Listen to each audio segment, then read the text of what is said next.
Hey guys, welcome back to your channel Pariksha E classes. Last video में हमने CDP solution किया था और इस वीडियो में हम मैथ जो 31 से लेकर 60 तक क्वेश्चन है सीटेट के उनको सॉल्व करने वाले हैं। ये जो एग्ज़ाम है ये सीटेट 2020 एग्ज़ाम जो कि 31 जनवरी 2021 को आयोजित हुआ था उसका ये सॉल्यूशन है और इसका सेट जो है वो है आई और पेपर 1 के लिए आपका ये सेट होने वाला है। चलिए देखते हैं आगे। 31वां क्वेश्चन है, एक सेंटीमीटर गुणा 1 सेंटीमीटर बाले 48 छोटे वर्गों को कुल कितने प्रकार से व्यवस्थित किया जा सकता है और जिनकी जो परिणामिक क्षेत्रफल है वह 48 सेंटीमीटर स्क्वायर हो। तो इस प्रश्न का जो सही उत्तर है वह ऑप्शन नंबर 3 है। देखिए ये मैथ का सेट पेपर है तो इसे स्क्रीन पर सॉल्व करना थोड़ा मुश्किल है, इसलिए मैं आपको सीधे इनके जवाब बताते जा रहा हूँ। आपने जो सॉल्व किए हैं उस हिसाब से आप इनके आंसर मिला सकते हैं। विद्यालय की सभा में एक कक्षा के विद्यार्थी एक पंक्ति में खड़े हैं। दोनों सिरों से रूही का 19वां स्थान है। उस कक्षा में कुल कितने छात्र उपस्थित हैं? इसे आप सीधे लगा सकते हैं। 19 गुणा 2 माइनस 1 यानी कि 37। ऑप्शन नंबर 2 इस प्रश्न का बिल्कुल सही उत्तर होगा। अगला क्वेश्चन है, अस्मिता विद्यालय की गोष्ठी में 8:30 AM से 15 मिनट पहले पहुंची। वह अपने कॉलीग से आधा घंटे पहले पहुंची जो कि गोष्ठी के लिए 40 मिनट की देरी से पहुंचा था। गोष्ठी का निर्धारित समय क्या था? इस प्रश्न का जो सही उत्तर है वह होगा ऑप्शन नंबर चौथा 8:05 AM। अगला प्रश्न है, एक संख्या 100 के आधे से अधिक है। यह 6 दहाई से अधिक और 8 दहाई से कम है। इसके अंकों का योग 9 है। इसका दहाई का अंक इकाई के अंक का दुगुना है तो वह संख्या क्या होगी? देखिए इस प्रश्न का जो सही उत्तर है वह है ऑप्शन नंबर 2 63। इसे आप सॉल्व कर लेंगे फिर अपना आंसर मैच कर लेंगे। विभिन्न स्टेशनरी लेखन सामग्री वस्तुओं की दरें नीचे दी गई हैं। ये देखिए स्टेशनरी की ये जो दरें हैं वो यहाँ पर दी गई हैं। देखिए क्वेश्चन है, सोहेल ने 1 पैकेट क्रेयॉन खरीदा, 2 पैकेट पेंसिल खरीदे, 1 पैकेट स्केच पेन, 1 कैंची, चमकीले कागज की 5 सीटें और 1 पैकेट सजावटी स्टिकर खरीदे। उसको कितना भुगतान करना होगा?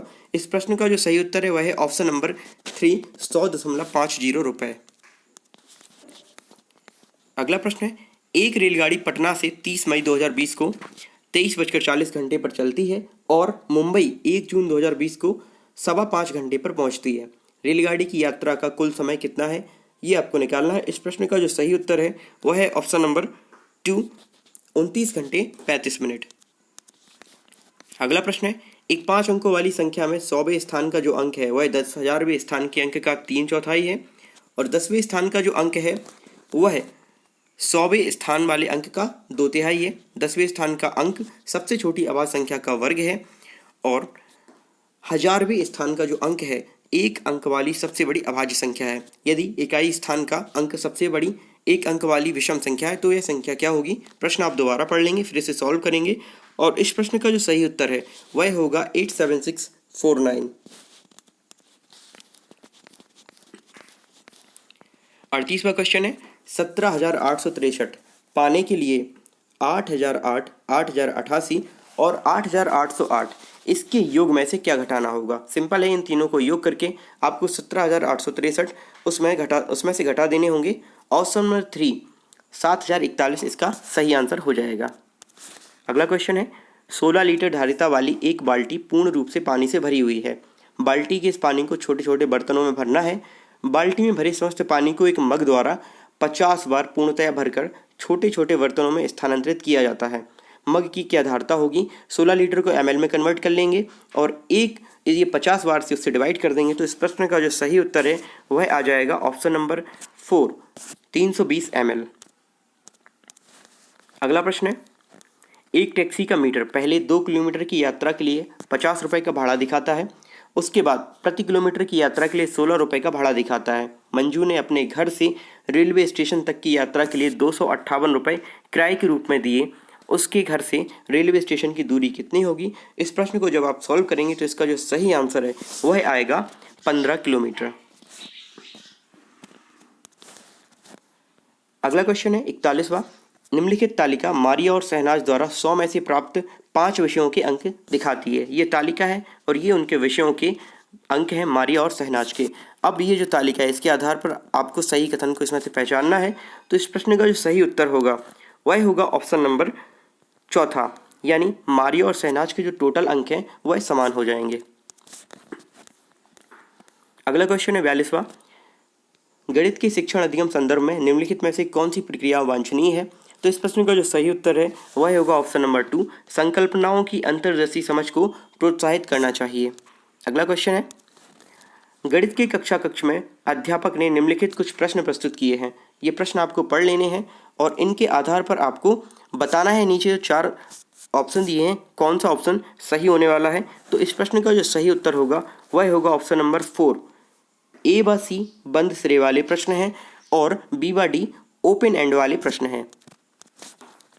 अगला प्रश्न है, गणित के शिक्षण अधिगम पर निम्नलिखित में से किसका प्रभाव होने की जो न्यूनतम है उसकी संभावना बतानी है।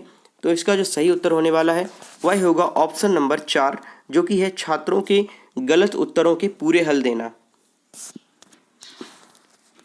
क्वेश्चन नंबर 45 है, रोहित ने अनुभव किया कि वर्ग एक समचतुर्भुज और एक आयत दोनों ही है। वह वैन हील के मानस चिंतन के कौन से चरण पर है? देखिए ऑप्शन नंबर 1 पहचान लिया है उसने, ये नहीं होगा। दूसरा है विश्लेषण कर लिया, ये भी नहीं होगा। तीसरा है संबंध और चौथा है निगमन। तो अभी वह संबंध निर्धारण कर रहा है। ऑप्शन नंबर 3 45 का बिल्कुल सही हो जाएगा। क्वेश्चन नंबर है 46, किन्हीं दो पूर्ण संख्याओं का योग एक पूर्ण संख्या होता है। पूर्ण संख्याओं के इस गुण को इस प्रकार उल्लेखित किया जाता है। देखिए इस प्रश्न का जो सही उत्तर है वह होने वाला है इसका कौन सा प्रॉपर्टी? क्लोजर प्रॉपर्टी यानी समवर्ग गुण। अगला प्रश्न है, गणित के शिक्षण अधिगम के विषय में निम्नलिखित में से कौन सा कथन सत्य नहीं है? तो इस प्रश्न का जो सही उत्तर होगा वह होगा ऑप्शन नंबर 2, गणितीय ज्ञान की रचना में संस्कृति और संदर्भ इनकी कोई भी भूमिका नहीं होती है। अगले प्रश्न की ओर चलेंगे। 48वां प्रश्न है, प्राथमिक स्तर पर संख्याओं को पढ़ाने के लिए निम्नलिखित में से कौन से कथन सत्य हैं? पहला, संख्याओं की अंतर्दृष्टि समझ को प्रोत्साहित किया जाना चाहिए। ये ऑप्शन आप पढ़ लेंगे और इसमें जो इसका सही उत्तर है वह होने वाला है ऑप्शन नंबर 3, जो कि है ए और डी। यानी इस 48 वाले क्वेश्चन में तीसरा ऑप्शन सही होगा। इसका मतलब ए और डी ये दोनों हैं, ये सत्य होने वाले हैं। अगले क्वेश्चन की ओर चलेंगे। प्राथमिक स्तर पर गणित पढ़ाने के लिए निम्नलिखित में से कौन सा पहलू अत्यंत महत्वपूर्ण है?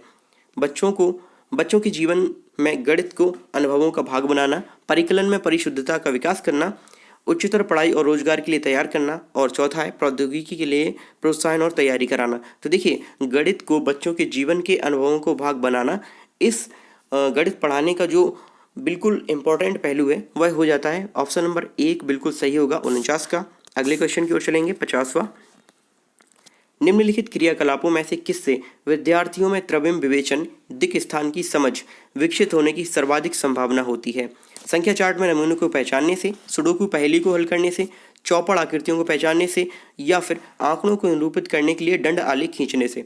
प्रश्न का सही उत्तर है वह है चौपड़ आकृतियों को पहचानना।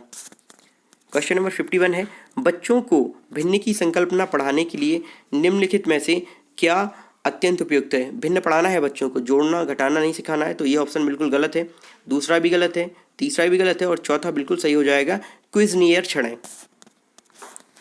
क्वेश्चन नंबर 52 है, गणित की प्रकृति के विषय में निम्नलिखित में से कौन सा कथन है सत्य नहीं है? ये यानी असत्य कथन आपको छांटना है। तो इस प्रश्न का जो सही उत्तर है वह होगा ऑप्शन नंबर 3, प्राथमिक स्तर पर गणित प्रत्यक्ष है और कल्पना की आवश्यकता नहीं है। नहीं, ऐसा बिल्कुल नहीं है, ये आपका सही हो जाएगा क्वेश्चन के अकॉर्डिंग।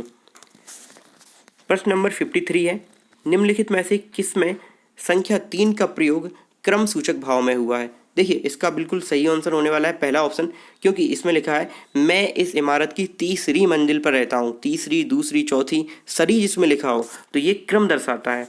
इसका पहला ऑप्शन बिल्कुल सही होगा। अगला क्वेश्चन है, शुद्ध कथन को पहचानना है। यदि दो आकृतियों का क्षेत्रफल समान है तो उनका परिमाप समान होगा। नहीं, बिल्कुल गलत। देखिए इस क्वेश्चन का जो सही ऑप्शन है वह होगा ऑप्शन नंबर 4, किसी आकृति का आकार उसके परिमाप का निर्धारण करता है। बिल्कुल सही है। अगला क्वेश्चन है, गणितीय पाठ्यक्रम के संबंध में शुद्ध कथन को छांटना है आपको। तो इस प्रश्न का जो सही उत्तर है वह होगा ऑप्शन नंबर 1, बीज गणितीय विचारों की नींव प्राथमिक स्तर पर ही डाली जा सकती है। अगले क्वेश्चन की ओर बढ़ेंगे। प्राथमिक स्तर पर त्रिभुजों की अवधारणा का परिचय देने के संबंध में शुद्ध कथन को पहचानना है। तो इस प्रश्न का जो सही उत्तर होगा वह चौथा होगा, बच्चों के समक्ष सभी प्रकार के त्रिभुज व अन्य आकृतियां भी प्रस्तुत करानी चाहिए। अगला क्वेश्चन देखेंगे 57, एक विभाजन के प्रश्न में भाजक भागफल का 5 गुना है और शेषफल का दुगुना है। यदि शेषफल 5 है तो वह संख्या कौन सी होगी? प्रश्न का जो सही उत्तर है वह होगा 25। अगला क्वेश्चन है 5 क्रमागत संख्याओं का योग 20 है, प्रथम 3 क्रमागत संख्याओं का योग क्या होगा? तो 5 आप जो क्रमागत संख्या हैं उनको मान लेंगे x माइनस 2, x माइनस 1 और x प्लस 1 और x प्लस 2। सबको आप जोड़ देंगे, x से x कैंसिल हो जाएंगे, -1 और -2 कैंसिल हो जाएंगे, x बचे रहेंगे पांचों x, 5x बराबर हो जाएगा आपका 20, x बराबर आएगा 4। अब जो आपकी पहली संख्या आपने मानी थी x माइनस 2 वह हो जाएगी 2, अगली तीसरी, उसकी अगली 4, 2 3 4, जब इसे आप जोड़ेंगे तो ये 9 हो जाएगा। ऑप्शन नंबर 2 बिल्कुल सही होगा। अगले क्वेश्चन की ओर बढ़ेंगे। एक वर्ग के रूप में तार 144 सेंटीमीटर स्क्वायर का क्षेत्रफल घेरता है। ठीक है, यदि इस तार को एक आयत के रूप में मोड़ा जाए जिसकी लंबाई 16 सेंटीमीटर है तो वह कितना क्षेत्रफल घेरेगा? जब आप प्रश्न को सॉल्व करेंगे तो इसका जो सही आंसर है वह आएगा 128 सेंटीमीटर स्क्वायर। अगला क्वेश्चन है निम्नलिखित भिन्नों में सबसे बड़ी और दूसरी सबसे बड़ी भिन्न कौन सी है क्रमशः? तो ये आप दो तरीकों से इसे कर सकते हैं। पहला आप इसका एलसीएम लेकर इसे सॉल्व कर सकते हैं, दूसरा आप सीधे ही इसे भाग दे दें, दशमलव में आएगा, ज़्यादा बड़ा नहीं है और आसानी से सॉल्व हो जाएगा। तो जो पहला ऑप्शन है 5/6 और 3/4 ये बिल्कुल सही आंसर है इस क्वेश्चन का। आज हमने यहाँ डिस्कस किए हैं सीटेट का जो दूसरा पार्ट है मैथमेटिक्स 31 से 60 क्वेश्चन तक।